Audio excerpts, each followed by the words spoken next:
एकादशी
रुक्मांगद कारण एकादशी ताक्षंद तेणे परमानंदु प्रगटला.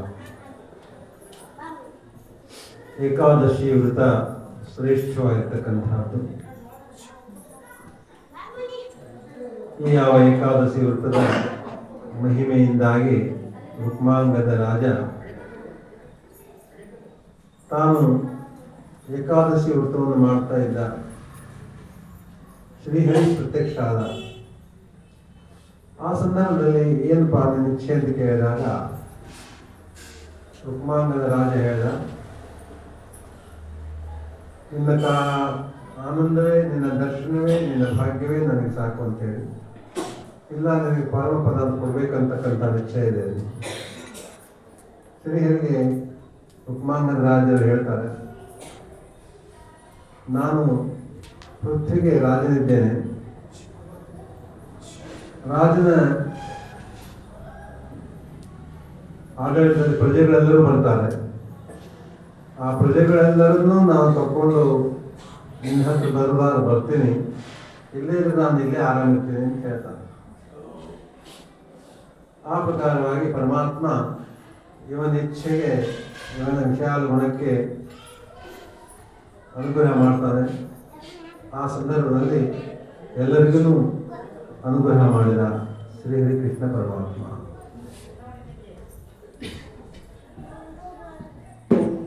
ಅದೇ ಪ್ರಕಾರವಾಗಿ ಅಂಬರೀಷ ಕಾರಣ ದ್ವಾದಶಿತ ಚಂದ್ರತೇನೆ ಪರಮಾನಂದು ಪ್ರಗಟರ. ಅಂಬರೀಷ ರಾಜನಿದ್ದ. ಅಂಬರೀಷ ರಾಜ ದ್ವಾದಶಿ ವೃತ್ತವನ್ನು ಮಾಡ್ತಾ ಇದ್ದ. ಸಾಧನ ದ್ವಾದಶಿ ಗ್ರಹಿಗಳು ಬಂದಂತಹ ಒಂದು ದ್ವಾದಶಿಯಲ್ಲಿ ದುರ್ವಾಸರಿಂದ ಪರೀಕ್ಷೆಗೆ ಒಳಗಾದ. ದುರ್ವಾಸ ಮಹರ್ಷಿಗಳು ಇನ್ನೇನು ಸಾಧನ ದ್ವಾದಶಿ ಕೆಲವೇ ಘಳಿಗೆಗಳು ಅವ ಅನ್ನೋದ್ರೊಳಗನ್ನ ಸಾವಿರಾರು ಶಿಷ್ಯರೊಡನೆ ದುರ್ವಾಸ ಮಹರ್ಷಿಗಳು ಆತಿಥ್ಯಕ್ಕಾಗಿ ಬರ್ತಾರೆ. ಆಗ ಅಂಬರೀಷ ರಾಜ ಆಯ್ತು, ಬಂದಿದ್ದು ಬಹಳ ಸಂತೋಷ, ಬೇಗ ಅನುಷ್ಠಾನ ಮುಗಿಸ್ಕೊಂಬರ್ರಿ, ಪ್ರಸಾದ ಸ್ವೀಕಾರ ಮಾಡೋಣ. ದುರ್ವಾಸ ಮಹರ್ಷಿಗಳು ಅನುಷ್ಠಾನಕ್ಕೆ ಕೂತ್ಕೊಂಡವರು ಸಮಾಧಿ ತಗೊಂಡ್ಬಿಡ್ತಾರೆ. ಆ ಮೂಲಕವಾಗಿ ಸಾಧನ ದ್ವಾದಶಿ ಘಳಿಗೆಗಳು ಮುಗಿತಾ ಬರ್ತಾ ಇರ್ತಾರೆ. ವೃತಭಂಗ ಆಗಬಾರ್ದು ಅಂತ ತಿಳ್ಕೊಂಡು ಹೇಳಿ ಅಂಬರೀಷ ರಾಜ ತೀರ್ಥಪ್ರಾಶನ ಮಾಡಿ ಏಕಾದಶಿ ವೃತ ಮುಗಿಸಿ ದ್ವಾದಶಿಯ ಸಾಧನ ದ್ವಾದಶಿಯ ಘಳಿಗೆಗಳನ್ನು ಮುಗಿಸಿದ. ತೀರ್ಥ ಮಹಿಮೆ ಅಪಾರವಾಗಿರ್ತಕ್ಕಂಥ ಕೇವಲ ತೀರ್ಥಪ್ರಾಶನದಿಂದಲೇ ಅವನಿಗೆ ಹೊಟ್ಟೆ ತುಂಬಿ ಹೋಯಿತು. ದುರ್ವಾಸ ಮಹರ್ಷಿಗಳು ಬಂದು ನೋಡ್ತಾರೆ, ನಮ್ಮನ್ನ ಬಿಟ್ಟು ನೀನು ಈ ಪ್ರಕಾರವಾಗಿ ಮಾಡಿದ್ದರಿಂದಾಗಿ ನಿನಗೆ ಅನಂತ ಜನ್ಮಗಳು ಬರಲಿ ಅಂತ ತಿಳ್ಕೊಂಡು ಹೇಳಿ ಶಾಪ ಕೊಡ್ತಕ್ಕಂಥದ್ದಾಗಿತ್ತು. ನೀಚ ಯೋನಿಗಳಲ್ಲಿ ಹುಟ್ಟಬೇಕು ಅಂತ ತಿಳ್ಕೊಂಡು ಹೇಳಿ. ಆಗ ಅಂಬರೀಷ ರಾಜ ಶ್ರೀಹರಿಗೆ ಪ್ರಾರ್ಥನೆ ಮಾಡಿಕೊಂಡ. ಭಕ್ತವತ್ಸಲ ಅಂತ ಭಗವಂತ ಪ್ರಕಟ ಆಗ್ತಕ್ಕಂಥ ನಾನು ಅಂಬರೀಷ ರಾಜನಿಗೆ ನಿನಗೆ ಕೊಟ್ಟಂತಹ ಆ ಶಾಪವನ್ನು ನಾನು ತಗೊಳ್ತೇನೆ ಅಂತೇಳಿ ಪರಮಾತ್ಮ ಹೇಳಿ ದಶಾವತಾರಗಳನ್ನು ಧಾರಣ ಮಾಡಿದ. ಯಾವ ಅಂಬರೀಷ ರಾಜನನ್ನ ಶಾಪದಿಂದ ಮುಕ್ತ ಮಾಡಿದ. ಪ್ರಹ್ಲಾದ ರಾಜರು ಹರಿನಾಮ ಸ್ಮರಣೆಯಿಂದಲೇ ಉದ್ಧಾರವಾದಂತರಾಗಿದ್ದಾರೆ. ಹರಿನಾಮ ಸ್ಮರಣೆ ಅವನಿಗೆ ಮಾತೃ ಗರ್ಭದಿಂದಲೇ ಬಂದಿರ್ತದೆ. ಕಯಾಧುವಿಗೆ ನಾರದರು ಶ್ರೀಹರಿ ಮಂತ್ರವನ್ನು ಉಪದೇಶ ಮಾಡಿರ್ತಾರೆ. ಹಾಗಾಗಿ ಗರ್ಭಾಂಬುದಿಯಿಂದಲೇ ಬಂದಂತಹ ಆಯಾವ ಹರಿನಾಮ ಸ್ಮರಣೆ ಅವನಿಗೆ ಸದಾಕಾಲ ಇರುವುದಾದ್ರಿಂದ ಆ ಹರಿನಾಮ ರಕ್ಷಣೆ ಅಂತಕ್ಕಂಥದ್ದು ಅವನಿಗೆ ಬಂದಂತಹ ಎಲ್ಲ ತಾಪತ್ರಯಗಳನ್ನು ದೂರ ಮಾಡ್ತದೆ. ಕಮ್ಮದಿಂದಲೇ ತನ್ನ ಭಗವಂತನ ಪ್ರಕಟ ಮಾಡ್ತಾನೆ. ತನ್ಮೂಲಕವಾಗಿ ಹಿರಣ್ಯಕಶ್ಯಪನ ಒಂದು ಅಂತ್ಯ ಆಗ್ತದೆ. ಹಾಗೆ ನಾಮದ ಬಲ ಅಂತಕ್ಕಂಥದ್ದು ವಿಶೇಷವಾಗಿರ್ತಕ್ಕಂಥ ಏಕನಾಮಮುಖಿ ಧ್ಯಾವೇ ಚಿದಂಬರ ಕರೋನಿ ಅಂತರ ಶುದ್ಧ ಭಾವೇ. ಈ ನಾಮಸ್ಮರಣೆಯನ್ನು ನಾವು ಮಾಡ್ತೇವೆ ಖರೆ, ಆದರೆ ಅಂತರಂಗ ಶುದ್ಧಿ ಇಲ್ಲದೆ ಮಾಡಿದ್ರೆ ಪ್ರಯೋಜನ ಇಲ್ಲ. ಅಂತರಂಗದಲ್ಲಿ ಏನು ನಾವು ಶುದ್ಧ ಭಾವನೆ ಇಟ್ಕೊಂಡು ಮಾಡ್ತೀವೋ ಆ ನಾಮ ಅದಕ್ಕೆ ಫಲ ಅಂತಕ್ಕಂಥ ಕೊಡ್ತಾ ಇದೆ. ಹಾಗಾಗಿ ಯಾವ ನಾಮದ ಮಹತ್ಯ ಅಂತಕ್ಕಂಥದ್ದು ಅತ್ಯದ್ಭುತವಾಗಿರ್ತಕ್ಕಂಥದ್ದು. ಏಕಜನಾರ್ದನ ಮಹಾರಾಜರು ಉದಾಹರಣೆ ಕೊಡ್ತಕ್ಕಂಥವರಾಗಿದ್ದಾರೆ. ಏಕಜನಾರ್ದನ ಮಹಾರಾಜರು ಗುರುಗಳ ಹತ್ತಿರ ಹೋಗಿರ್ತಾರೆ. ಜನಾರ್ದನ ಮಹಾರಾಜರು ಏಕನಾಥ ಮಹಾರಾಜರು ಜನಾರ್ದನರ ಹತ್ರ ಹೋಗಿರ್ತಾರೆ. ಏಕನಾಥರು ಈ ನಾಮದ ಒಂದು ವಿಶೇಷವಾಗಿರ್ತಕ್ಕಂಥ ಫಲ ಹೇಗದ ಅಂತಕ್ಕಂಥದ್ದನ್ನು ವ್ಯಕ್ತ ಮಾಡ್ತಕ್ಕಂಥವರಾಗಿದ್ದಾರೆ. ಏಕನಾಥ ಮಹಾರಾಜರು ಜನಾರ್ದನ ಹತ್ರ ಹುಡ್ಕೊಂಡು ಹೋಗ್ತಾರೆ. ಗುರುಗಳಾಗಿ ಸ್ವೀಕಾರ ಮಾಡ್ತಕ್ಕಂಥವರಾದರು. ಗುರುಗಳು ಆಯಿತು ಬಾಪ ಅಂತ ತಿಳ್ಕೊಂಡ್ರೆ ಒಂದು ಶಿಷ್ಯನಾಗಿ ಸ್ವೀಕಾರ ಮಾಡಿದರು. ಆನಂತರದಲ್ಲಿ ಅವರು ಒಂದು ಸಾರಿ ಯಾವ ಏಕನಾಥರಿಗೆ ಹೇಳ್ತಾರೆ, ಅವರು ಮನೆ ಮುಂದೆ ಗಿಡ ಹಚ್ಚಿರ್ತಾರೆ, ಹೂವಿನ ಗಿಡ ಹಚ್ಚಿರ್ತಾರೆ. ಆ ಹೂವಿನ ಗಿಡ ಸ್ವಲ್ಪ ಬತ್ಲಿಕ್ಕೆ ಹತ್ತಿರ್ತಾವೆ. ಇವರು ಮಾರಿ ತೊಳೆದಂತಹ ನೀರನ್ನ ಅದಕ್ಕೆ ಹಾಕ್ಬಾರಪ್ಪ ಅಂತ ತಿಳ್ಕೊಂಡು ಹೇಳಿ ಈ ಏಕಜನಾರ್ದನ ಮಹಾರಾಜರು ಏಕನಾಥರಿಗೆ ಹೇಳ್ತಾರೆ. ಏಕನಾಥರು ವಿಚಾರ ಮಾಡ್ತಾರೆ, ಗಿಡದ ಒಂದು ಮಾಡುವಿಕೆಯನ್ನ ಇದು ಪಲ್ಲವಿಸಿದ ಮೇಲೆ ನನ್ನಲ್ಲಿರ್ತಕ್ಕಂಥ ಮೂಢ ಬುದ್ಧಿಯನ್ನ ಅಂಧಕಾರವನ್ನ ತೊಲಗಿಸ್ಲಿಕ್ಕೆ ಎಷ್ಟೊತ್ತಾಗ್ತದೆ. ಆದ್ದರಿಂದಾಗಿ ಈ ನೀರನ್ನು ಗಿಡಕ್ಕೆ ಹಾಕೋದು ನಾನು ಕುಡಿದ್ಬಿಟ್ರಾತು ಅಂತ ತಿಳ್ಕೊಂಡು ಹೇಳಿ ಕೂಡಿದ್ದಾರೆ. ಒಂದೆರಡು ದಿವಸ ಆದ್ಮೇಲೆ ಗಿಡಗಳು ಬಹಳ ಬತ್ಲಿಕ್ಕೆ ಹಚ್ಚು ವಿಚಾರ ಮಾಡ್ತಾರೆ. ಏಕನಾಥ್ ಮಹಾರಾಜರನ್ನ ಕರೀತಾರೆ. ಅವರು ಜನಾರ್ದನ ಮಹಾರಾಜರು ಈಗ ನೀರು ಹಾಕಬಾರಪ್ಪ ಅಂತ ಹೇಳ್ತಾರೆ. ಅವರು ಮರೆಗೆ ನಿಂತು ನೋಡ್ತಾರೆ, ನೀರು ಘಟ ಕುಡಿದು ಬಿಡ್ತಾರೆ ಏಕಜನಾರ್ದನ ಮಹಾರಾಜರು. ಆ ಸಂದರ್ಭದಲ್ಲಿ ಹೀಗೆ ಮಾಡ್ತೀಯ ಅಂತ ತಿಳ್ಕೊಂಡೆ ಕೇಳ್ತಕ್ಕಂಥವ್ರು ಅದ್ರ ಏಕಜನಾರ್ದನರು ಏಕನಾಥರನ್ನ. ಆ ಸಂದರ್ಭದಲ್ಲಿ ಏಕನಾಥರು ಗುರುಗಳ ಪಾದವನ್ನು ಗಟ್ಟಿಯಾಗಿ ಇಟ್ಕೊಂಡು ಹೇಳ್ತಾರೆ, ಗುರುಗಳೇ, ನೀವು ಮೋರೆ ತೊಳೆದ ಒಂದು ನೀರನ್ನ ಗಿಡಕ್ಕೆ ಹಾಕಿ ಗಿಡ ಫಲವಾಗ್ತದ ಮೇಲೆ ನಾನು ಅಜ್ಞಾನಿ ಮೂಢಮತಿ ಇದ್ದೇನೆ, ನನ್ನ ಬುದ್ಧಿಯನ್ನು ಯಾಕೆ ಪರಿವರ್ತನೆ ಆಗಬಾರ್ದು ಅಂತ ತಿಳ್ಕೊಂಡೇಳಿ ಕುಳಿತಿದ್ದು ಖರೆ ಅದ ಅಂತ ತಿಳ್ಕೊಂಡೇಳಿ ಪಾದವನ್ನು ಗಟ್ಟಿಯಾಗಿ ಇಟ್ಕೊಂಡು ದುಃಖಿಸಿ ಹೇಳ್ತಾರೆ. ಆ ಸಂದರ್ಭದಲ್ಲಿ ಜನಾರ್ದನ ಮಹಾರಾಜರು ಅವರಿಗೆ ಅನುಗ್ರಹ ಮಾಡ್ತಾರೆ. ಅವರಲ್ಲಿರ್ತಕ್ಕಂಥ ಮುಗ್ಧ ಬುದ್ಧಿಯನ್ನ ಕಂಡು ಅವ್ರಿಗೆ ಖುಷಿ ಆಗ್ತದೆ. ಅವರಿಗೆ ಏಕನಾಥ ಮಹಾರಾಜರಿಗೆ ನೀನು ಶಾಂತಿಯ ಒಂದು ಸಾಮ್ರಾಟ ಆಗುವಂತ ತಿಳ್ಕೊಂಡು ಹೇಳಿ ಅನುಗ್ರಹ ಮಾಡ್ತಾರೆ. ಅರ್ಥಾತ್ ಹೇಳಿ ಕಾರಣ ಏನು ಅಂತ ತಿಳ್ಕೊಂಡು ಕೇಳಿದ್ರೆ, ಗುರು ವಾಕ್ಯ ಪ್ರಮಾಣ ಅಂತಕ್ಕಂಥ ಧ್ಯಾನ ಮೂಲಂ ಗುರೋರ್ ಮೂರ್ತಿ, ಪೂಜಾ ಮೂಲಂ ಗುರೋರ್ ಪದಂ, ಮಂತ್ರ ಮೂಲಂ ಗುರೋರ್ ವಾಕ್ಯಂ, ಮೋಕ್ಷ ಮೂಲಂ ಸದ್ಗುರೋ ಕೃಪಾಹ. ಧ್ಯಾನಕ್ಕೆ ಗುರುನಾಥ ಮೂರ್ತಿನೇ ಶ್ರೇಷ್ಠವಾಗಿರ್ತಕ್ಕಂಥ. ಸದ್ಗುರು ಎಲ್ಲಿವರೆಗೆ ನಮಗೆ ಸಿಗೋದಿಲ್ಲ ಅಲ್ಲಿವರೆಗೆ ನಮಗೆ ಹುಟ್ಟು ಸಾವುಗಳ ಒಂದು ಪ್ರಪಾತ ತಪ್ಪೋದಿಲ್ಲ. ಗುರುನಾಥರು ಅನುಗ್ರಹ ಮಾಡಬೇಕು.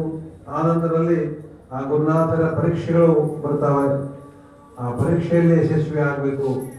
ಆನಂತರದಲ್ಲಿ ಒಂದು ಸಾರಿ ಗುರು ತನ್ನವನನ್ನಾಗಿ ಮಾಡ್ಕೊಂಡಾದ್ಮೇಲೆ ಮುಂದೆ ಯಾವ ಭಯನೂ ಇಲ್ಲ. ಶಿಷ್ಯನನ್ನು ಗುರು ಸ್ವರೂಪನನ್ನಾಗಿ ಮಾಡ್ತಕ್ಕಂಥ ಶಕ್ತ ಸದ್ಗುರು ಒಬ್ಬನೇ. ಆದ್ದರಿಂದಾಗಿ ಗುರು ಮಹಾರಾಜರ ಒಂದು ಉತ್ಸವ ಅಂತಕ್ಕಂಥದ್ದು ಕನವಳ್ಳಿ ಕ್ಷೇತ್ರದಲ್ಲಿ ಪ್ರತ್ಯಕ್ಷವಾಗಿ ಪರಮೇಶ್ವರ ಇದ್ದಂತಹ ಕ್ಷೇತ್ರ ಇದು. ಕನವಳ್ಳಿ ಪರಮೇಶ್ವರ ಇಲ್ಲಿ ಅನಾದಿ ಕಾಲದಿಂದ ಇದ್ದು ಭಕ್ತರನ್ನು ಉದ್ಧಾರ ಮಾಡತಕ್ಕಂಥವನಾಗಿದ್ದಾನೆ. ಕಣ್ಣಿಗೆ ಕಾಣುವ ಯಾವ ಪರಮಾತ್ಮನ ಸ್ವರೂಪವೇ ಸದ್ಗುರು ಮಹಾರಾಜರು. ಹರ ಮುನಿದರೂ ಗುರು ಕಾವ ಎನ್ನುವಂತೆ ಹರನ ಒಂದು ಶೋಭೆ ನಮಗೆ ಆದಾಗ ಸದ್ಗುರು ಶ್ರೀ ಚರಣಗಳನ್ನು ನಾವು ನಂಬಿದ್ದೇ ಆಗಿದ್ದರೆ ಗುರುನಾಥರು ಖಂಡಿತವಾಗಿ ರಕ್ಷಣೆ ಮಾಡ್ತಾರೆ ಅಂತ ಹೇಳಿ. ಹಾಗಾಗಿ ಗುರು ಮೂಲ ಅಂತಕ್ಕಂಥದ್ದು ಅತ್ಯದ್ಭುತವಾಗಿರ್ತಕ್ಕಂಥದ್ದು. ಅದೇನೋ ಅಹೋಭಾಗ್ಯ ಗುರು ಮಹಾರಾಜರು ಕನ್ನವಳ್ಳಿಯ ಒಂದು ರಾಜಾರಾಮ ಮಹಾರಾಜರ ಆರಾಧನೆಯನ್ನು ನಾವು ಮಾಡ್ತಾ ಇದ್ವಿ, ಜಯಂತಿ ಉತ್ಸವವನ್ನು. ಗುರುಗಳು ಅನಾಯಾಸವಾಗಿ ಗುರುಕುಲಕ್ಕೆ ಬಂದಿದ್ದರು. ಉತ್ತರದಲ್ಲಿ ಬಿಂದುರಾಯ ಮನೆಯ ಒಂದು ಅವರು ಪಕ್ಷವನ್ನು ವಹಿಸಿದ್ರು, ಅರ್ಥಾತ್ ಶ್ರೀಗರಾಗಿದ್ದರು. ಅಲ್ಲಿಗೆ ಬಂದಾಗ ಅಲ್ಲಿ ಒಬ್ಬ ಹನುಮಂತರಾಯರಂತಕ್ಕಂಥವರಿದ್ದರು. ಅವರು ಹೇಳಿದರು ಗುರುಗಳಿಗೆ, ಇಲ್ಲೊಂದು ಹುಡುಗ ಇದ್ದಾನೆ ಕನ್ನವಳ್ಳಿಯಲ್ಲಿ, ಒಂದು ಭಜನಾ ಮಾಡ್ತಾ ಇದ್ದಾನೆ, ರಾಜಾರಾಮ್ ಜಯಂತಿ ಮಾಡ್ತಾ ಇದ್ದಾನೆ, ಹೋಗೋಣ ನಡಿ ಅಂತ ತಿಳ್ಕೊಂಡು ಹೇಳಿ ಗುರುಗಳು ಕರ್ಕೊಂಡು ಬಂದ. ನಮಗೇನು ಅನಿಸ್ತು, ಗುರುಗಳು ಅಂತ ಬಂದಿದ್ದಾರೆ ಅಂತ ಕೂಡ ನಾವೇನು ಮಾಡಿದ್ವಿ, ಬರ್ರಿ ಅಂತ ನಮಸ್ಕಾರ ಮಾಡಿದ್ವಿ. ಆವಾಗ ಅವನು ಹೇಳ್ದ, ಹನುಮಂತರಾಯ, ಇವ್ರು ಕೇಳಿ ಚಿದಂಬರ ಮಹಾರಾಜ ಮಂತ್ರಿದವರು ಪಾದ ಪೂಜೆ ಮಾಡಿ ಆರತಿ ಮಾಡಿ ಒಳಗೆ ಕರ್ಕೋಬೇಕು ಅಂತ ಹೇಳಿದ. ಅಷ್ಟು ಅಜ್ಞಾನ ನಮ್ಮಲ್ಲಿ ತುಂಬಿ ತೊಳ್ತಾ ಇದೆ. ಆ ಸಂದರ್ಭದಲ್ಲಿ ಗುರು ಮಹಾರಾಜರ ಕಾರಣದಿಂದಾಗಿ ನಾವು ಸಹಸ್ರ ತಪ್ಪುಗಳನ್ನು ಮಾಡ್ತೀವಿ, ಈಗಲೂ ಮಾಡ್ತಾ ಇದ್ದೀವಿ. ಇವೆಲ್ಲಗಳನ್ನು ಆಗಿದ್ದಾಗ ಪೆಟ್ಟು ಕೊಟ್ಟು ನಮ್ಮನ್ನ ಸರಿದಾರಿಯಲ್ಲಿ ತರ್ತಕ್ಕಂತಹ ಮಹನೀಯ ಆ ಗುರುನಾಥ, ಅವನ ಅಂತಃಕರಣ ವಿಶೇಷದಿಂದಾಗಿ ಇಲ್ಲಿಯವರೆಗೆ ಈ ಮಠವೇ ಮನೆಯೇ ಮಠವಾಗಿ, ಈಗ ಅವರ ಕಾರಣದಿಂದಾಗಿ ವಿಶೇಷವಾಗಿ ವಿಶಾಲ ಆಶ್ರಮ ಅಂತಕ್ಕಂಥದ್ದು ಆಗುವ ಸುಯೋಗ ಬಂದಿದೆ. ಅರ್ಥಾತ್ ಆ ಗುರು ಮಹಾರಾಜರ ಒಂದು ಕಾರುಣ್ಯದ ವಿಶೇಷವೇ ಈ ಒಂದು ಅವಸ್ಥೆಗೆ ನಮ್ಮನ್ನೆಲ್ಲ ತರ್ತಾ ಇದೆ. ಕನ್ನವಳ್ಳಿ ಕ್ಷೇತ್ರಕ್ಕೆ ಅಗಡಿ ಆನಂದ ಗುರು ಮಹಾರಾಜರ ಒಂದು ಪರಂಪರೆ ಅಂತಕ್ಕಂಥದ್ದು ವಿಶೇಷವಾಗಿರ್ತಕ್ಕಂಥದ್ದು ನಂಟಿನ ಒಂದು ವಿಶೇಷತೆ. ಯಾಕಂದ್ರೆ ಅಗಡಿ ಶೇಷಾಚಾರ್ಯ ಸಾಧು ಮಹಾರಾಜರು ಕನ್ನವಳ್ಳಿಗೆ ತವರು ಮನೆ ಅಂತ ಹೇಳ್ತಾ ಇದ್ರು. ಹಾಗಾಗಿ ಅಂದಿನಿಂದಲೂ ಇಂದಿನವರೆಗೂ ಸಹ ಗುರು ಮಹಾರಾಜರು ರಕ್ಷಣೆ ಮಾಡ್ತಾ ಬಂದ ಇದ್ದಾರೆ. ಶೇಷಾಚಲ ಮಹಾರಾಜರ ಚರಿತ್ರೆಯಲ್ಲಿ ನಾವು ನೋಡ್ತಾ ಇದ್ದೀವಿ. ಬೆಳಗಾವಿಯಲ್ಲಿರ್ತಕ್ಕಂಥ ಒಬ್ಬ ಮಹನೀಯರು, ಬಹಳ ವಿಶೇಷ ಭಕ್ತರು. ಅವರಿಗೆ ಶೇಷಾಚಲ ಮಹಾರಾಜರನ್ನ ದರ್ಶನ ಮಾಡ್ಕೋಬೇಕು ಅಂತ ಹೇಳಿ ಅವರ ಪರಿವಾರದವರೆಲ್ಲರೂ ಒಂದ್ಸಲ ಬರ್ತಾರೆ. ಆದ್ರೆ ಅವ್ರು ಬಹಳ ಶ್ರೀಮಂತರಿದ್ರು. ಹಾಗಾಗಿ ಮೈ ತುಂಬ ಬಂಗಾರದ ಆಭರಣಗಳನ್ನೆಲ್ಲ ಹಾಕೊಂಡು ಬರ್ತಿದ್ರು. ಆವಾಗ ಸ್ವಲ್ಪ ಕಳ್ಳರ ಹಾವಳಿ ಬಹಳ. ಅವ್ರು ಬೆಳಗಾವಿಯಿಂದ ಬಂದರು, ಒಂದು 4 ಮಂದಿ ಕಳ್ಳರು ಅವ್ರು ಬೆನ್ನು ಹತ್ತಿದ್ರು. ಇವ್ರು ಎಲ್ಲಿ ಟಿಕೆಟ್ ತೆಗೆಸ್ತಾರೆ ಅವ್ರು ಅಲ್ಲಿಗೆ ಟಿಕೆಟ್ ತೆಗೆದಿದ್ರು. ಅವ್ರು ಎಲ್ಲಿ ಹೇಳ್ತಾರೆ ಇವರು ಅಲ್ಲೇ ಹೇಳಿದ್ರು. ಅವ್ರು ಎಲ್ಲಿ ಯಾವ ಮನೆಗೆ ಹೋಗ್ತಾರೆ ಇವರು ಅದೇ ಮನೆಗೆ ಹೋದ್ರು. ಅವತ್ತಿನ ದಿವಸ ಏನಾಗಿತ್ತು ಅಂತಂದ್ರೆ ಅಂಗಡಿ ಒಳಗೆ ದೊಡ್ಡಾಟಗಳ ಮನೋರಂಜನೆ ಅವಾಗ ವಿಶೇಷವಾಗಿರ್ತಕ್ಕಂಥದ್ದು. ಹಾಗಾಗಿ ಆ ಊರಿನಿಂದ ಬಂದವರು, ಬೆಳಗಾವಿಯಿಂದ ಬಂದಂತಹ ಭಕ್ತರು ಶೇಷಾಚಲ ಮಹಾರಾಜರಿಗೆ ಹೇಳ್ತಾರೆ, ನಾವು ಸ್ವಲ್ಪ ದೊಡ್ಡಾಟ ನೋಡ್ಕೊಂಡು ಬರ್ತೀವ್ರಿ. ಯಾರು ಬೇಡ ಅಂತಾರೆ, ಹೋಗ್ರಿಪ್ಪ, ಆದ್ರೆ ನಿಮ್ಮ ಮೈ ಮೇಲಿನ ಆಭರಣ ನಮ್ಮ ಕೈ ಕೊಟ್ಟು ಹೋಗ್ರಿ. ಆವಾಗ ಅವ್ರಂತಾರೆ, ಶೇಷಾಚಲ ಮಹಾರಾಜರಿಗೆ ಬಂಗಾರದ ಮೋಹದ ಏನು, ಬಂಗಾರ ಕೊಟ್ಟು ಹೋಗ್ರಿ ಅಂತಾರಲ್ಲ. ನಾವು ನಿಮ್ಮೆಲ್ಲರೂ ಒಂದು ಮಾತು ಕೇಳ್ತೇವೆ, ಬಂಗಾರದ ಸಲುವಾಗಿ ನಾವು ಎಲ್ಲರೂ ಕೇಳಿಕತ್ತೇವೆ ಈಗ. ಯಾಕಂದ್ರೆ ಬಾಬಳಗಾಂವ್ ಕ್ಷೇತ್ರದಲ್ಲಿ ಈಗಾಗಲೇ ಚಿದಂಬರ, ಸಾವಿತ್ರಿ ಮಾತಾ, ಸರಸ್ವತಿ ಮಾತಾ ಮತ್ತು ಹನುಮಂತ ಇವರೆಲ್ಲರ ಬೆಳ್ಳಿಯ ಒಂದು ಮಂಟಪ ಆಗಿದೆ. ಅವುಗಳ ಶಿಖರಕ್ಕೆ ಬಂಗಾರದ ಕಳಸ ಆಗಬೇಕಾಗಿದೆ, ಅಂದ್ರೆ ಮುಕುಟ ಆಗಬೇಕಾಗಿದೆ. ಅದಕ್ಕೆಲ್ಲರಿಗೂ ಎಲ್ಲ ಆ ಮುಕುಟಕ್ಕೂ ಸೇರಿದ್ರೆ 40 ತೊಲೆ ಬಂಗಾರ ಬೇಕು, 4 ಮುಕುಟಗಳಿಗೆ. ಹಾಗಾಗಿ ನಮ್ಮ ಬರುವ 2029ನೇ ಇಸ್ವಿ ಆ ಸಂದರ್ಭದಲ್ಲಿ ಕರ್ಕಿಹಳ್ಳಿಯಲ್ಲಿ ಅಖಂಡ ವೀಣಾ ಕಾರ್ಯಕ್ರಮ 24 ತಾಸು 365 ದಿವಸ ಶಿವಚಿದಂಬರ ನಾಮಸ್ಮರಣೆ ಆಗಬೇಕು. 2029ನೇ ಇಸ್ವಿ. ಇನ್ನು 5 ವರ್ಷದಲ್ಲಿ ಅಲ್ಲಿ ಬಂಗಾರದ ಮುಕುಟವೂ ಆಗಬೇಕು. ಈ ಪ್ರಕಾರವಾಗಿ ನಾವು ಸಹ ಬಂಗಾರವನ್ನು ಬೇಡಲಿಕ್ಕೆ ಹಾಗೆ ಇವರಲ್ಲಿ ಯಾವುದು ಮುಕುಟ ಮಾಡ್ತಾರಪ್ಪ, ಇವರು ಎದಕ್ಕಾಗಿ ಬಂಗಾರ ಕೇಳ್ತಾರ ಅಂತ ಗೊತ್ತಾಗಿಲ್ಲ ಅವ್ರಿಗೆ.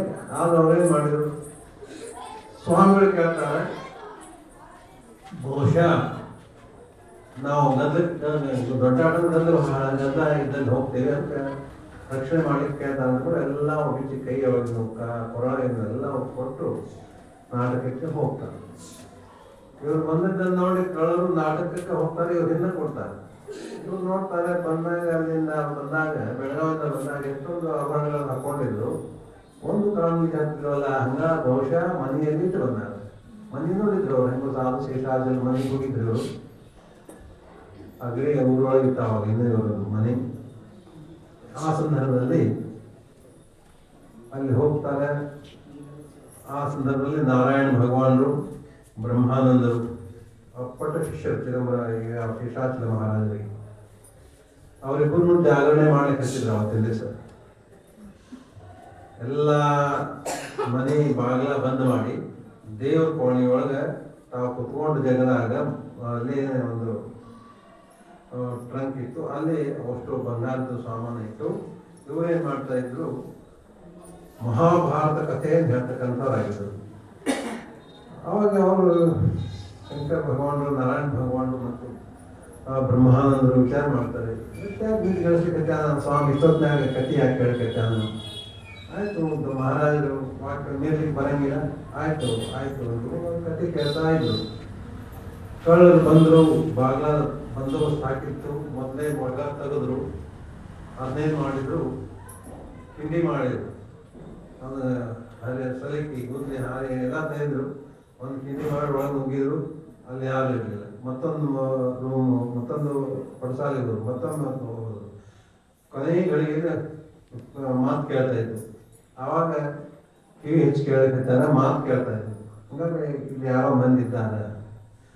ಅಲ್ಲಿ ಯಾರ ಮಾತು, ಶೇಷಾಚಲ ಮಹಾರಾಜರು ಇದ್ದಂಗೆ ಏನು ಮಾಡಿದ್ರು, ರಾಮಾಯಣ ಮಹಾಭಾರತ ಬಂದ್ ಮಾಡಿ ರಾಮಾಯಣ ಶುರು ಮಾಡ್ತಾರೆ. ಆ ಸಂದರ್ಭದಲ್ಲಿ ರತ್ನಾಕರ ಅಂತಕ್ಕಂಥ ಒಬ್ಬ ಬೇಡನಿದ್ದ.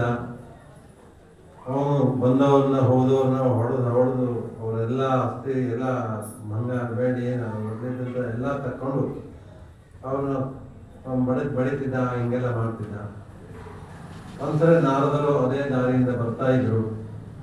ಆ ಸಂದರ್ಭದಲ್ಲಿ ನಾರದರಿಗೂ ಅದೇ ಪ್ರಕಾರವಾಗಿ ಮಾಡ್ತಕ್ಕಂಥವನಾಗಿದ್ದ. ನಾರದರು ಒಂದು ಮಾತು ಕೇಳ್ತಾರಪ್ಪ, ನೀನು ಇಷ್ಟೆಲ್ಲ ಮಾಡ್ತೀಲ್ಲ, ಇಷ್ಟೆಲ್ಲ ಹಿಂಸೆ ಮಾಡ್ತೀರಿ, ನಿನಗೆ ಮತ್ತೆ ಒಬ್ಬ ಇದ್ದಾನ ಭಗವಂತ, ಎಲ್ಲ ರೀತಿಯಿಂದ ಅವ ಎಲ್ಲರನ್ನೂ ತೊಗೊಂಡು ಹೋಗ್ತಾನೆ, ನಿನ್ನೂ ಒಂದ್ಸರಿ ತೊಗೊಂಡು ಹೋಗ್ತಾನೆ. ಅದಕ್ಕೋಸ್ಕರವಾಗಿ ನೀನು ಮಾಡ್ತಕ್ಕಂಥ ಈ ತಪ್ಪು ಇರೋದ ನಿನ್ನ ಮನೆಯವರು ಯಾರಾದರೂ ಭಾಗ್ಯ ಆಗ್ತಾರೆ ಹೆಂಗೆ ಕೇಳ್ಕೊಂಬ ಅಂತ ತಿಳ್ಕೊಂಡಿರ್ತಾನೆ. ಅವನು ಎಂದೂ ವಿಚಾರ ಮಾಡದಿದ್ದವ ಸತ್ಪುರುಷರ ಸಂಪರ್ಕ ಹಂಗಿರ್ತದೆ. ಅಪಾರದು ದಾಣ ಸತ್ಸಂಗಾಸ ಮಹಿಮಾ ದುಜಿನಸೆ ಉಪಮಾತಿ ಈ ಲೌಕಿ. ತ್ರಿಭುವನದಲ್ಲಿ ಸಾಧು ಸಂಗತಿಯ ಹೊರತಾಗಿ ಯಾವುದೂ ಶ್ರೇಷ್ಠವಾಗಿರ್ತಕ್ಕಂಥದ್ದು. ಆ ಸಂದರ್ಭದಲ್ಲಿ ಯಾವ ಬೇಡ, ಅರ್ಥಾತ್ ಅವ ಹೇಳ್ತಾನೆ, ನಿಮ್ಮನ್ನು ಬಿಟ್ಟರೆ ನೀವೆಲ್ಲರೂ ಹೋಗಿ ಪಾರಾಗಲಿಕ್ಕೆ ಮಾಡ್ತೀರಿ, ಅದು ನಿಮ್ಮನ್ನು ಕಟ್ಟಿ ಹೋಗ್ತೇನೆ ತಿಳ್ಕೊಂಡ್ರೆ ಕಟ್ಟಿ ಹೋಗ್ತಾನೆ. ಮನೆಯವ್ರನ್ನ ಎಲ್ಲರೂ ಕೇಳ್ತಾನೆ. ಆವಾಗ ಅವ್ರಂತಾರ, ಕಟ್ಟಿಕೊಂಡಿ ನೀನು ಬರ್ತಂತ ಹಾಕಕ್ಕೂ ಮಾಡ್ಬೇಕು, ಎಲ್ಲಿದು ನಮ್ಗೇನು ಪಾಪ ಪುಣ್ಯದೋ ನಾವೇನು ಮಾಡೋದು ಅಂತ ಹೇಳ್ತಾರೆ. ಹಾಗಾಗಿ ವಿಚಾರ ಬಂತು, ತಾನು ಮಾಡ್ತಕ್ಕಂಥದ್ದು ಶುದ್ಧ ತಪ್ಪದಂತ ತಿಳ್ಕೊಂಡು ಹೇಳಿ ಬಂದಂಥ ನಾರದರನ್ನು ಸಾಷ್ಟಾಂಗ ನಮಸ್ಕಾರ ಹಾಕಿ ಅವರಿಗೆ ಅವರಿಂದ ರಾಮನಾಮ ಉಪದೇಶ ತೆಗೆದುಕೊಳ್ತಾನೆ. ರಾಮ ಅನ್ಲಿಕ್ಕೆ ಬರಂಗಿಲ್ಲ, ಮರ ಮರ ಮರ ಅಂತ, ಮರ ಮರ ಮರ ಮರ. ಮರಾಠಿ ನಾಮಸ್ಮರಣೆ ಮಾಡಿದ್ರೂ ಸಹ ಆ ರಾಮನಾಮ ಅವನಿಗೆ ಅನುಗ್ರಹ ಮಾಡಿತು. ತನ್ಮೂಲಕವಾಗಿ ಮೈ ಮೇಲೆ ಹೊತ್ತು ಬೆಳೆತು. ಅಷ್ಟೊಂದು ಅವನಲ್ಲಿ ಜಾಗೃತಿ ಅಂತಕ್ಕಂಥದ್ದಾತು. ಆ ಸಂದರ್ಭದಲ್ಲಿ ಭಗವಂತನ ಕಾರುಣ್ಯ ಆಯಿತು. ರಾಮದೇವರು ಇರುವಾಗಲೇ ರಾಮನ ಭವಿಷ್ಯ ಉತ್ತರ ರಾಮಾಯಣ ಅಂತಕ್ಕಂಥ ಬರೀತಕ್ಕಂಥ ಶಕ್ತನಾದ ಶತಕೋಟಿ ಪ್ರಯುಕ್ತವಾಗಿರ್ತಕ್ಕಂಥ ರಾಮಾಯಣವನ್ನು ಬರೆದ ಇವತ್ತಿನ ದಿವಸ ವಾಲ್ಮೀಕಿ ರಾಮಾಯಣ ಅಂತಕ್ಕಂಥ ಪ್ರಸಿದ್ಧವಾಗಿರ್ತಕ್ಕಂಥ. ಹಾಗಾಗಿ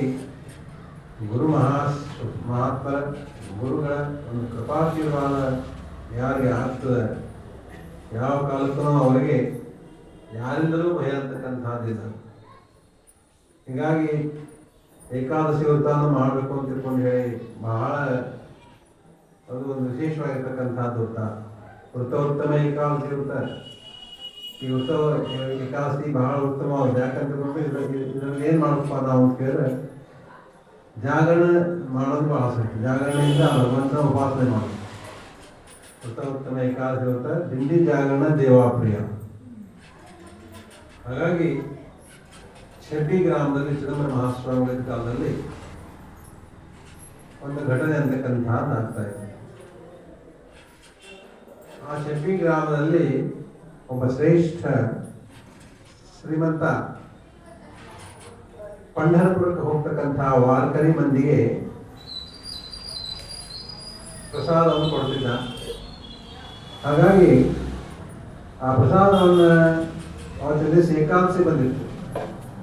ಅವತ್ತಿನ ದಿವಸ ಸಂತರಾದವರು ಉಪವಾಸ ಇರ್ತಾರೆ.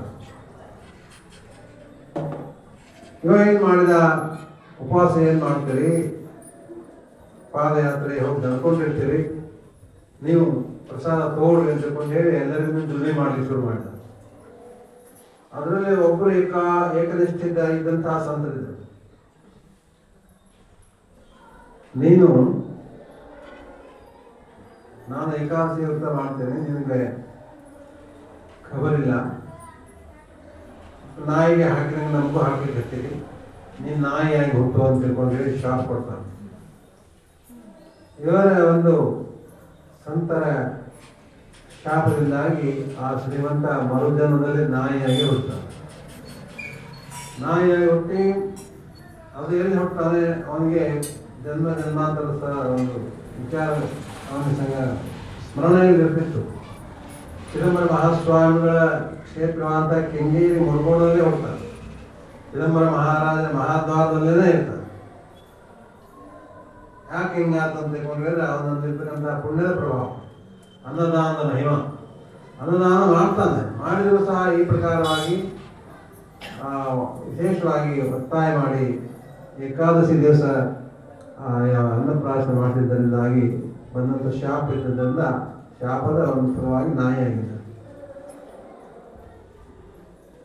ಆದ್ರೇನು ಮಾಡ್ತಿದ್ದ, ಚಿದಂಬರ ಮಹಾರಾಜರ ಹತ್ರ ಇದ್ದಾಗಲೂ ಸಹ ಚಿದಂಬರ ಮಹಾಸ್ವಾಮಿಗಳು ಗೊತ್ತಿತ್ತು ಜನ್ಮ ಜನ್ಮಾಂತರದ ಇದು ಪುಣ್ಯ ಮಾಡಿದಂಥ ಜೀವದ ಆ ಒಂದು ಶಾಪದಿಂದಾಗಿ ನಾಯಿ ಬಂದು ಅಂತ ಹೇಳಿ ಅದ್ರ ಹತ್ರ ಸ್ವಾಮಿ ಕೈ ಹಾಕೋದು ಮತ್ತು ಮಂದಿ ಪೇಡೆ ಕೊಟ್ಟರೆ ಅಂತ ತಿನ್ಸೋದು ಮಾಡ್ತಿದ್ರು. ಇನ್ನೊಬ್ಬ ಶಾಸ್ತ್ರಿ ನೋಡಿದ, ಎಂಥ ಭಾಗ್ಯವಂತ ನಾಯದ ಇದು, ನಾವು ಮಹಾರಾಜರ ಹತ್ರ ಇದ್ದು ಏನು ಸೇವಾ ಮಾಡಿದ್ರು ನಮಗೆ ಅವ್ರ ಕೈಯಿಂದ ಪ್ರಸಾದ ಸಿಗೋದು ದುರ್ಲಭ ಇರ್ತದೆ. ನಾಯಿ ಈ ಮಹಾರಾಜ ಪ್ರಸಾದ ದಿವಸ ತಿಂತದಲ್ಲ ಅಂತ ತಿಳ್ಕೊಂಡು ಹೇಳಿ ಅವನಿಗೆ ಒಂದ್ಸಲಿ ಕೇಳಿಬಿಡು ಅಂತೇಳಿ ಚಿದಂಬರ ಮಹಾರಾಜರನ್ನ ಅಂತ ವಿಚಾರ ಬಂದರು. ಚಿದಂಬರ ಮಹಾರಾಜರನ್ನ ಕೇಳ್ದ, ಸ್ವಾಮಿ ಏನಿದು ಜನ್ಮಾಂತರದ ವಿಶೇಷ ಅದ, ಇದಕ್ಕೆ ಯಾಕೆ ಇಷ್ಟು ಪ್ರೀತಿ ಮಾಡ್ತೀರಿ ಅಂತ ಕೇಳ್ತಾನೆ. ಇದಕ್ಕೆ ಯಾಕೆ ನಾನು ಪ್ರೀತಿ ಮಾಡ್ತೀನಿ ಅಂತಕ್ಕಂಥದ್ದು ಗೊತ್ತಾಗ್ತದ ನಿಮ್ಗೆ, ಏಕಾದಶಿ ಎಲ್ಲರೂ ಬರ್ರಿ ಅಂತ ತಿಳ್ಕೊಂಡಿರ್ತಾರೆ. ಏಕಾದಶಿ ದಿವಸ ಬಂದಾಗ ನಾಯಿಗೆ ಏನು ಬೇಕಾದಂತ ಹಾಕಿ ತಿಂತದೆ ಹೆಂಗ ನೋಡ್ರಿ ಅಂತ. ಅದು ಯಾರು ಏನು ತಂದು ಕೊಟ್ರು ಮುಟ್ಲಿಲ್ಲ, 3 ಸತಿ ನೋಡಲಿಲ್ಲ. ಆವಾಗ ನಾಯಿ ಮೇಲೆ ಎಲ್ಲರಿಗೂ ಪ್ರೀತಿ ಬರ್ಲಿಕ್ಕೆ ಶುರು. ನಾಯಿಗೆ ಕುಂಕುಮ ಹಚ್ಚೋದು, ನಾಯಿಗೆ ಎಲ್ಲ ಪೂಜೆ ಮಾಡೋದು, ಹಿಂಗೆಲ್ಲ ಮಾಡ್ಲಿಕ್ಕತ್ತು ಮಂದಿ. ಒಂದ್ಸಲ ಏನಾಯ್ತು ಅಂತ ತಿಳ್ಕೊಂಡು ಕೇಳಿದ್ರೆ, ಚಿದಂಬರ ಮಹಾರಾಜರ ದರ್ಶನಕ್ಕೆ ಎಲ್ಲರೂ ಬರೋರು ಬರ್ತಿದ್ರು. ಇದು ಏಕಾದಶಿ ವ್ರತ ಮಾಡ್ತಕ್ಕಂಥದ್ದು ಆಗಿದ್ದು. ಆಷಾಢ ಏಕಾದಶಿ ಒಂದ್ಸಲ ಬಂದಾಗ ಏನು ಮಾಡ್ತು, ಕೆಂಗೇರಿಯ ಅರುಣ ತಟಾಕ ಇರ್ತಕ್ಕಂಥ ಕೆಂಗೇರಿಯ ಕೆರೆಯಲ್ಲಿ ಮುಳುಗಿ ಚಿದಂಬರ ಮಹಾಸ್ವಾಮಿಗಳನ್ನ 3 ಸಾರಿ ಸುತ್ತ ಹಾಕಿ ಅವರ ಪಾದದಲ್ಲಿ ಹಣೆ ಇಟ್ಟು ಹೇಳಿಲ್ಲ. ಅರ್ಥಾತ್ ಅದು ಪರಮಾತ್ಮ ಜೀವನ್ಮುಕ್ತಿಯನ್ನು ಕೊಟ್ಟ, ಮತ್ತು ಅದರ ಸಲುವಾಗಿ ಲಕ್ಷ ಲಿಂಗಾರ್ಚನೆ ಮಾಡಿ ಎಲ್ಲರಿಗೂ ವಂದನ ಮಾಡ್ತಾನೆ ಪರಮಾತ್ಮ ಚಿದಂಬರ. ಹೀಗಾಗಿ ವೃತ ಉತ್ತಮ ಏಕಾದಶಿ ವೃತ ಅಂತ ತಿಳ್ಕೊಂಡ್ರೆ ಏಕಾದಶಿಯನ್ನು ಎಲ್ಲರೂ ಮಾಡಬೇಕು ಅಂತಕ್ಕಂಥದ್ದು. ಇದು ಜ್ಞಾನ ವಿಜ್ಞಾನ ದೃಷ್ಟಿಯಿಂದಲೂ ದೇಹಕ್ಕೆ ಒಂದು ದಿವಸ ಆರೋಗ್ಯ ಅಂತಕ್ಕಂಥದ್ದು ಸಿಗಬೇಕಾಗಿದ್ರೆ ವಿಶ್ರಾಂತಿ ಬೇಕು. ಅದಕ್ಕೋಸ್ಕರವಾಗಿ ಆಹಾರವನ್ನು ಕಡಿಮೆ ಮಾಡಬೇಕು ಅಂತ ತಿಳ್ಕೊಂಡ್ರೆ, ಹಾಗಾಗಿ ಈ ವಸಂತ ಸಂಪ್ರದಾಯದಲ್ಲಿ ವಿಶೇಷ ಅಂತ ತಿಳ್ಕೊಂಡಿದ್ರೆ ಮಹಾರಾಜ ಏನು ಹೇಳ್ತಾ ಅಂದ್ರೆ, ಏಕಾದಶಿ ಅದ ಇವತ್ತ ನಾನು ಫಲ ಮಾಡ್ತೇನೆ, ಏಕಾದಶಿ ಅದ ಇವತ್ತ ನಾನು ಫಲ ಮಾಡ್ತೇನೆ, ಏಕಾದಶಿ ಇವತ್ತಿನ ದಿವಸ ಹಣ್ಣು ಹಾಲು ತಗೋತೀನಿ, ಏಕಾದಶಿ ಅದ ಇವತ್ತಿನ ದಿವಸ ಬೇರೆ ಬೇರೆ ಪದಾರ್ಥವನ್ನು ತಿಳ್ಕೊಂಡು ಏಕಾದಶಿ ಏಕಾದಶಿ ಏಕಾದಶಿ ಅಂತ ಬರೀ ನೆನಪು ಮಾಡ್ಕೊಂಡು ಸಾಕು ಪುಣ್ಯ ಅಂತಕ್ಕಂಥ ಬರ್ತದೆ ಅಂತಕ್ಕಂಥ. ಹಾಗಾಗಿ ನಮ್ಮ ಗುರು ಮಹಾರಾಜರು ಯಾವ ಕನ್ನವಳ್ಳಿ ಕ್ಷೇತ್ರಕ್ಕೆ ಆಗಮಿಸಿ ತನ್ಮೂಲಕವಾಗಿ ವಿಶೇಷವಾಗಿರ್ತಕ್ಕಂಥ ಕೃಪಾಶೀರ್ವಾದವನ್ನು ಬಂದಂಥ ಭಕ್ತರಿಗೆ ಮಾಡ್ತಕ್ಕಂಥವರಾದರು. ತನ್ಮೂಲಕವಾಗಿ ಅವರು ಇದ್ದಾಗ ಹೆಂಗೆ ಅನುಗ್ರಹ ಮಾಡಿದ್ರು, ಅವರು ದೇಹ ಬಿಟ್ಟಾಗಲೂ ಸಹ ಕೆಲವು ಜನರಿಗೆ ಜ್ಯೋತಿ ರೂಪದಿಂದ ದರ್ಶನ ಅಂತಕ್ಕಂಥದ್ದು ಕೊಟ್ಟಿದ್ದಾರೆ. ಮಹಾನುಭಾವರು ತಾವು ಹೋಗುವ ದಿವಸವನ್ನೂ ಸಹ ಕೆಲವರು ಸೂಚನೆ ಕೊಟ್ಟಿದ್ದಾರೆ. ಆದರೆ ಮಂದಿಗಳಿಗೆ ಅದು ಗೊತ್ತಾಗೋದಿಲ್ಲ. ಅವರ ದರ್ಶನಕ್ಕೆ ಆನಂದದಲ್ಲಿ ಹೋಗ್ತಾರೆ. ಹಾಗಾಗಿ ಗುರು ಮಹಾರಾಜರ ಒಂದು ಅಂತಃಕರಣ ವಿಶೇಷವಾಗಿರ್ತಕ್ಕಂಥದ್ದು. ಅವರಿದ್ದಾಗ ಯಾವ ಪ್ರಕಾರವಾಗಿ ಉಪದೇಶ ಮಾಡ್ತಿದ್ರು, ಅನುಗ್ರಹ ಮಾಡ್ತಿದ್ರು, ಅದೇ ಪ್ರಕಾರವಾಗಿ ಸಾಕಷ್ಟು ಭಕ್ತರಿಗೆ ಶಿವ ಶಿವ ಶಿವ ಶಿವ ಸಾಂಬಚಿದಂಬರ ಹರ ಹರ ಸಾಂಬಚಿದಂಬರ ಉಪದೇಶವನ್ನು ತಮ್ಮ ದೇಹದ ನಂತರದಲ್ಲೇ ಮಾಡಿದ್ದಾರೆ.